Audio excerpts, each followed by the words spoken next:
Salut à toi et bienvenue sur la chaîne. Moi c'est Arnaud Bruclair et dans cette masterclass SEO et Branding, je t'accompagne pour transformer ta passion en une véritable marque d'autorité. Dans cet épisode, on va voir comment dénicher un marché porteur en SEO, celui qui peut te permettre de construire un projet rentable et durable. Je vais te partager mes meilleures stratégies, des outils concrets et surtout une façon de répondre aux besoins d'un marché.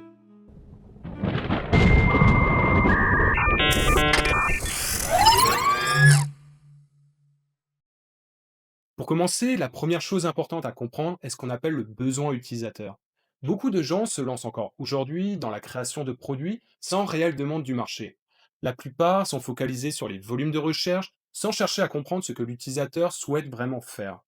Ton point de départ, c'est donc de comprendre le besoin des utilisateurs quand ils tapent une requête dans Google.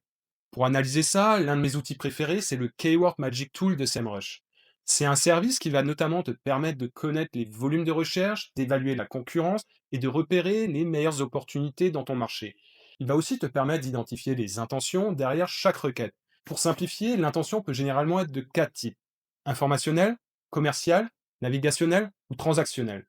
Et tu vas vite le comprendre, mais en SEO, l'intention est l'un des critères les plus importants. Voici un exemple concret pour bien les distinguer. La requête recette burger maison est informationnelle. L'internaute cherche une explication, une méthode, il veut apprendre à faire quelque chose. La requête meilleur burger Paris est commerciale. L'internaute cherche à comparer les options et à faire un choix parmi plusieurs enseignes. La requête McDonald's menu est navigationnelle. L'internaute sait déjà où il veut aller, mais passe par Google pour accéder à une page spécifique. Et la requête commander McDonald's est transactionnelle. Là, l'internaute est prêt à passer à l'action, il veut commander. Si tu arrives à comprendre ce concept, alors tu as déjà compris une grande partie du référencement naturel sur Google. Une fois que tu as tes mots-clés, il va falloir que tu regardes ce que Google affiche réellement dans ses résultats. Est-ce qu'on trouve des pages de blog, des listings, des fiches produits? Est-ce que ce sont de gros sites, des marketplaces, des sites indépendants? Quels sont les éléments communs entre toutes ces pages? Parce que si tu crées une page de contenu hyper détaillée, mais que Google n'affiche que des listings dans ses résultats, tu auras peu de chances d'obtenir de bons résultats de positionnement. Ce que je te conseille vraiment en début de projet, c'est donc de viser des requêtes commerciales ou transactionnelles. Ça va te permettre de viser directement des requêtes susceptibles de générer tes premières conversions. Pour te donner un exemple, j'ai longtemps été positionné premier sur la requête arbre. Ça a généré énormément de trafic, mais très peu de revenus. C'est typiquement le genre de requête informationnelle que je ne viserai plus aujourd'hui. Encore plus avec l'IA qui rend ces requêtes purement informatives de moins en moins accessibles. Priorise donc les requêtes qui vont générer des conversions directes.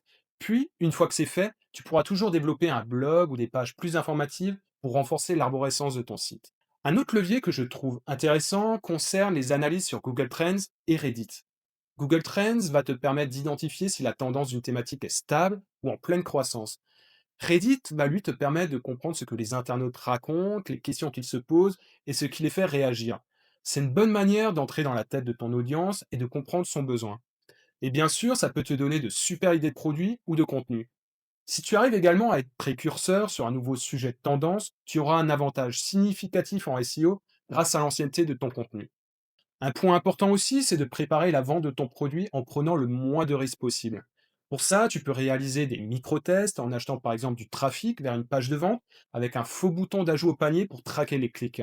Ça peut te permettre de prévendre ton produit et de ne lancer la production que si tu obtiens un minimum de résultats.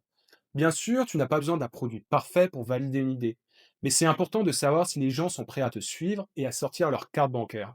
Pour finir, je pense que c'est devenu essentiel aujourd'hui de devenir un expert sur le marché que tu cibles.